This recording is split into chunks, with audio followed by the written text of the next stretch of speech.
اهلا بيكم اعزائي المشاهدين مره تانية في تاني فقره من فقرات برنامجنا النهارده او من المدربين بتوعنا النهارده. اول فقره كانت عن التغذيه والجزء البدني. تاني فقره هنتكلم على ازاي هنكوتش الادكس او المدمنين لماده معينه. النهارده هنساعدهم ونساعد اسرهم ان هم يستعدوا للسنه الجديده. It's our pleasure and honor to have Dr. Desanto back and have Angelina Gripp back, and hope the recovery show Dr. Joe and Angelina is doing well on the radio. And it's our pleasure to have you back. Thank you. It's a pleasure to be back. It's great to be back. In the beginning, we're here to coach the addicts and their family to get ready for the new year because it's, of course, for every addict, one of the resolutions is to be sober in 2018. So, Dr. Joe, in the beginning, how would you, or what's your advice is how to coach an addict to take the decision to be sober in 2018? First of all, going into the New Year's season, it's everybody loves to make New Year's resolutions. Right. So it's a really good time to make a positive change in your life. First things first, you really have to want to stop. A lot of people make New Year's resolutions, and are they realistic? Mm-hmm. Are they within the realm of their own reality? Right.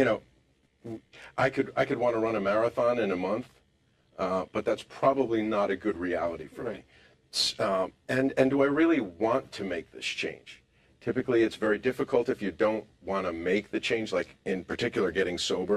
If you don't want to make the change to get sober, it's going to be very difficult to actually make the commitment to do it. Okay. So first of all, it has to be real and it has to come from the inside to make it happen. Right. أنا سؤالي الحقيقة الأولاني دكتور جو كان عن لأي مدمن إزاي أخد القرار إن أنا فعلا أبقى سوبر أو إن أنا أبقى نظيف تماما في 2018 وأبعد أخد قرار حالا إن أنا هبعد عن أي مادة أنا مدمنها. أول حاجة قال لي لازم نحط هدف، لازم المدمن يبتدي يكلم نفسه ويحط هدف واقعي، ده رقم واحد. رقم اتنين إنه يشوف إيه الحاجات اللي حصلت له سيئة في 2000 أو بشكل عام قبل كده ويبتدي إنه يحاول يغيرها في 2018. What else in the decision-making process to be real and well, let's just say take smoking for an example. So if I want to quit smoking, the first thing I want to do is be ready to quit. So that's number one. And number two, you want to find out and you want to explore your relationship with the thing that you want to separate yourself from. Like say, for instance, cigarettes. How is it affecting your life? You can make a list of how it's affecting your health, how it's affecting your relationships, how it's affecting, say, your work, and then really take a hard look at that list and use it as encouragement to want to make that change. Okay. Then the next step.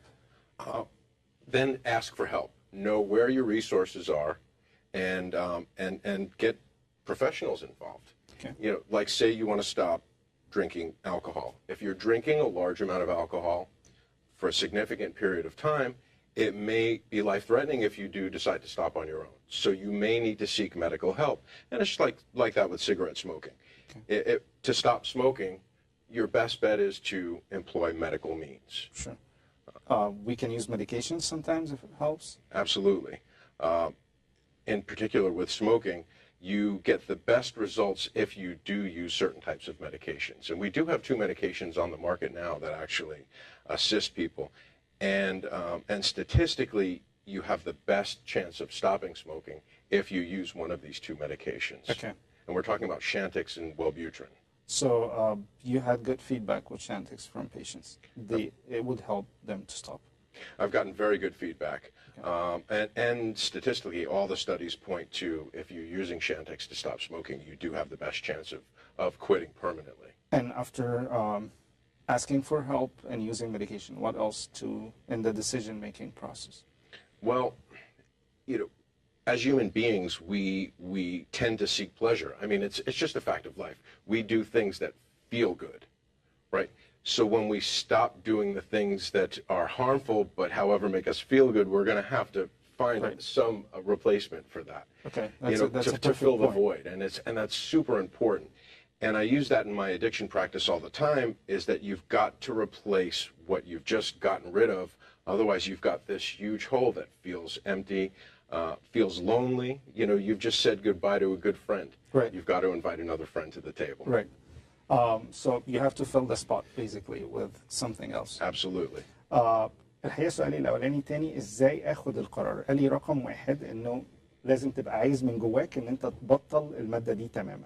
رقم اتنين غير إن أنت تبقى عايز نقطة الإرادة إن أنت لازم تبقى honest جدا مع نفسك وشفاف جدا مع نفسك. قال من الحاجات اللي بتساعد جدا إنه نعمل لستة نكتب فيها كل اللي حصل وإزاي ده أثر على حياتي، مش بس على حياتي، إزاي ده أثر على صحتي، إزاي ده أثر على شغلي والدخل بتاعي، مش بس أثر علي أنا، إزاي أثر على علاقتي بأفراد أسرتي، وإزاي حياتي ممكن تكون وصلت فعلا لدرجة الدمار.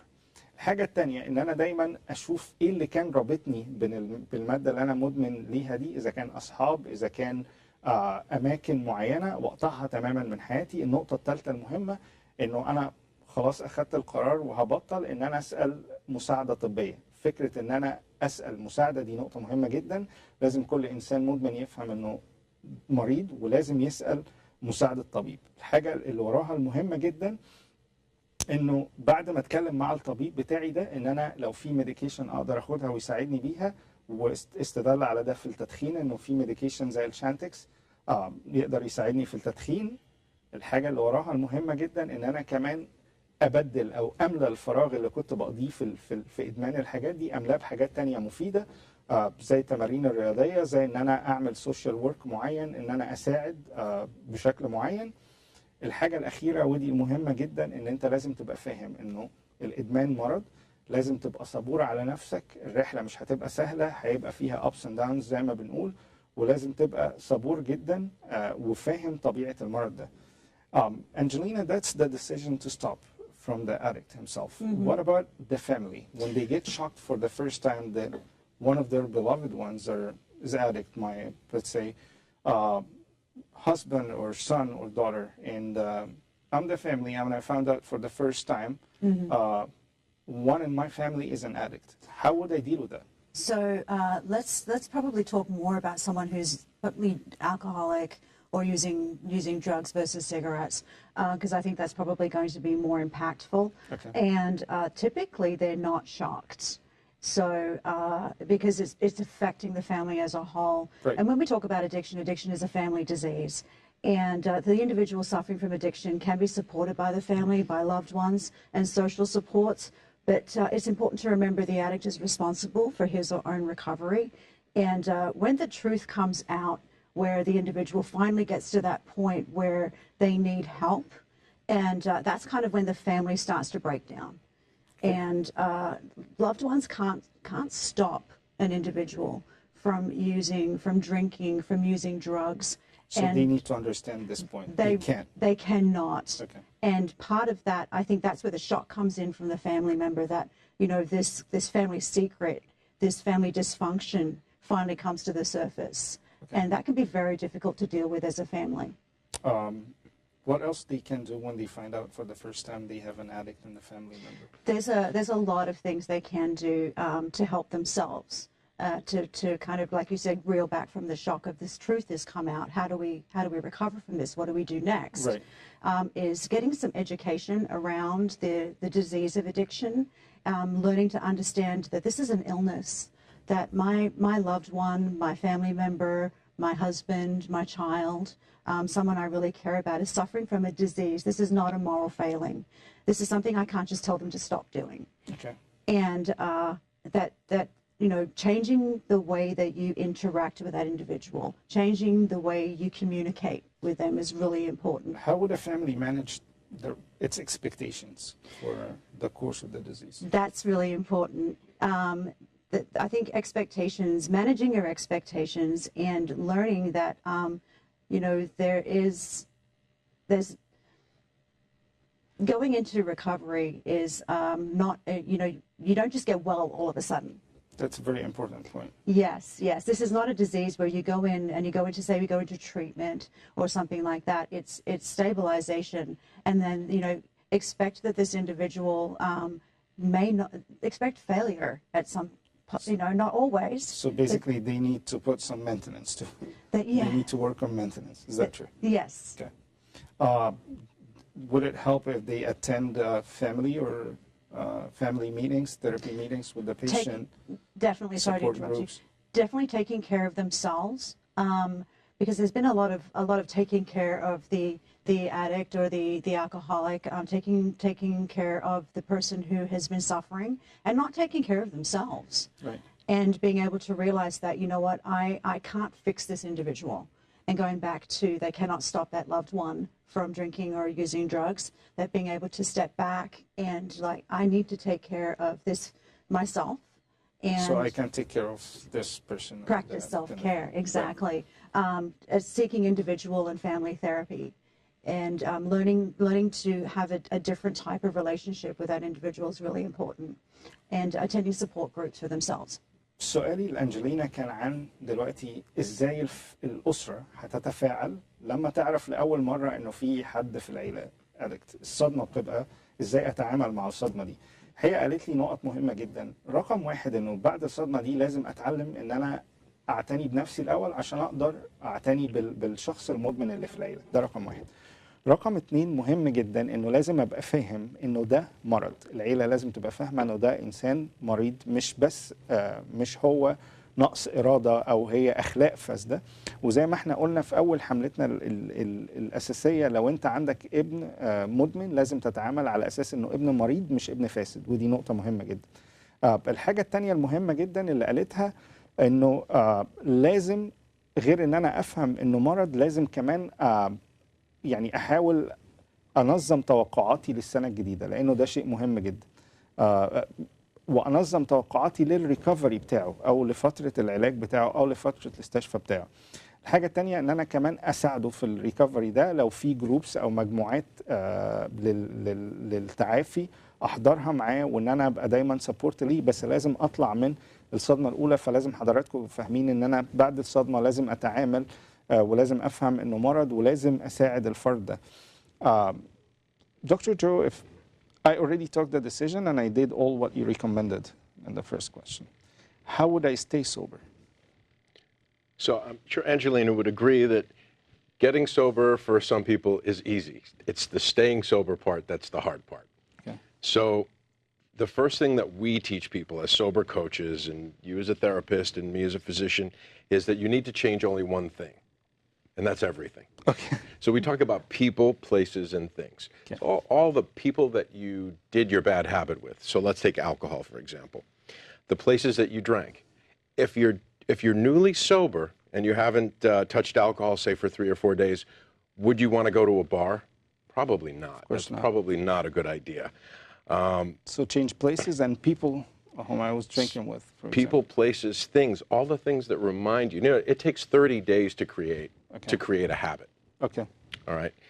And if you've been drinking for quite a while and you finally you've gotten sober, you want to avoid the situations that possibly led you to your drinking in the past.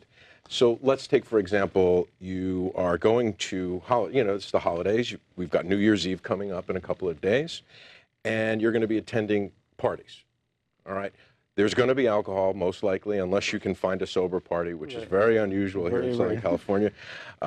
So you want to do a couple of things to protect yourself. Sure. So bring somebody that doesn't drink, so somebody that you can relate to, somebody that's not going to get drunk, so you can have a conversation with that person. Right. You want to avoid situations that you know are going to be risky. If there's a lot of heavy drinking, you're probably best to avoid that type of situation. Avoid emotionally stressful periods. You don't want to go into the lion's den just to try to test yourself. Right. I know a lot of alcoholics that get sober and they will go into a bar to see if they're really sober. That's not a good idea. You want to have an exit plan. When you go to a party, you want to either take your own car, you want to have access to Uber, means of transportation, and car service. to take Absolutely. And you've got to have a solid exit plan. Now, if you're a member of a 12-step program, you have what's called a sponsor, and that's somebody that helps you through. Right. You want to be in touch with them before and after. If you have meetings, religious meetings, 12-step meetings, you want to probably go to a meeting, get spiritually fit. And also, reward yourself for not doing the things that you did in the past, For and being a reward good yourself boy. healthily, obviously, Right. with good things, you know, new activities, and expect cravings. And you had mentioned before, Angelina, you know, be patient with yourself. Right. You know, That's a big it's part. part of the disease process. Alcoholism is, by definition, is a chronic relapsing disease. So Right. if you relapse, take it easy. You know, you didn't get addicted overnight, so it's, you know, it's an unreasonable expectation to think that you're gonna get sober all of a sudden and, you know, everything's gonna change. Would you recommend staying on medication to keep my sobriety? In my practice, I use medications to help with cravings, and that works very well with some people. Other people manage cravings through prayer and meditation, and there are specific types of meditation, mindfulness, transcendental meditation, that actually show that you can employ changes in the brain to help you manage these cravings. And guess what? A craving lasts, on average, take a guess at how long a craving lasts. Maybe years. No, a single craving. Single craving. Say if you, a desire, oh God, I want to Seconds, drink, minutes? kind of craving. 5 minutes. 5 minutes. Okay. So if you can set a little timer on your clock. I actually have a little, an hourglass on my desk, and it's a 5-minute hourglass, 5-minute hourglass that I turn it over, and that's how long literally a craving lasts.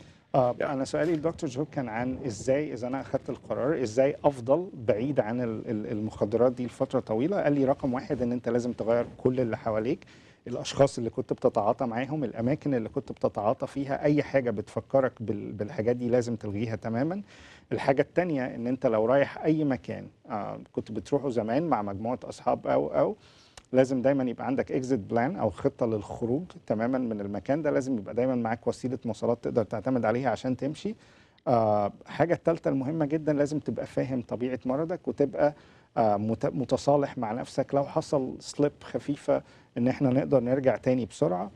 لما بتفضل سوبر لفتره طويله او بعيد عن المخدرات لفتره طويله لازم تكافئ نفسك بانشطه معينه ان انت تبقى انفولفد اكتر فيها.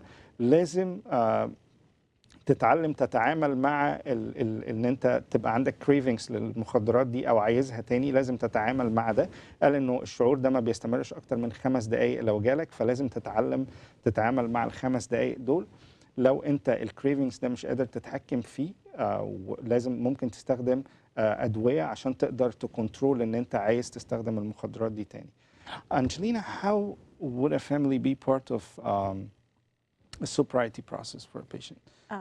How the social support network part. Definitely. You know, it kind of going back to the fact that it's a family disease, and I think it's really important for the family to be a part of the solution and be a part of recovery and for effective recovery. And so having the family as part of the treatment, if at all possible, is really important. And, you know, really identifying the dysfunctional roles.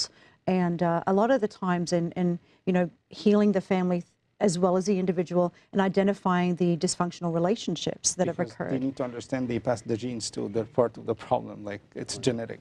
And often it is, yes. And then going into, well, listen, let's learn healthier ways to communicate with one another. And codependency is a really big... That's important. It is. And a lot of people, whether in addictive behaviors and addictive, you know, families or have codependent traits and behaviors. But, you know, So in order... they need to show some tough love. Yeah. Okay. Yeah. Being able to set some boundaries through the addict's, you know, kind of route through addiction. You think you're helping by giving them money to, you know, look, I need some money to help pay my rent. I need some gas, so on and so forth. Look, but you're not. I need to let him face the consequences Exactly. sometimes to understand the depth of the problem that he poses. And, you know, identifying what does helping mean to you, and even when they're in early recovery, you know, being able to understand the depths of the consequences of their behavior, that is part of the healing process. Being able to say, you know what, you're in recovery now, being able to turn around and say, listen, you have to learn that as a result of the addictive behavior, as a result of what's happened, learning new ways and new skills to develop healthier coping skills. Perfect. أنا سؤالي لأنجلينا كان عن العيلة نفسها، الأسرة نفسها إزاي تبقى جزء من رحلة التعافي عموما. قالت لي رقم واحد لازم التعامل لازم يبقى فيه شويه من التاف لاف او الحب اللي هو بيبقى ناشف شويه. لازم احيانا كتير ما تعاطفش التعاطف الكامل اللي يخليني اخلي الحياه سهله للبيشنت او للادكت او للمدمن، ان انا لازم احيانا اخليه يواجه شويه صعوبات عشان يفهم المشكله اللي حط نفسه فيها. لازم كمان يبقوا متفهمين انه هيبقى فيه شويه ريلابسز او هيبقى فيه انه ممكن يحصل سليب خفيفه وانه يرجع يستخدم تاني، بس لازم ابقى فاهم انه ده جزء من الرحله. حاجه تانية مهمه جدا انه لازم يحضروا مع الميتينجز بتاعته، ولازم يبقوا متفاهمين طبيعه مرضه، يبقى كمان يبقوا سبورتيف جدا او يبقوا داعمين لفكره الريكفري. Thank you so much for being with us today and coaching the sobriety board of getting ready to the new year, and happy new year of advance and the best in 2018. Thank you, Tamer. Happy Same New to you. Year. Thank you Happy so New Year. much. Thank you. أعزائي المشاهدين، هنروح للجزء الثالث من فقرات برنامجنا النهارده، وازاي نستعد نفسيا للسنة الجديدة 2018.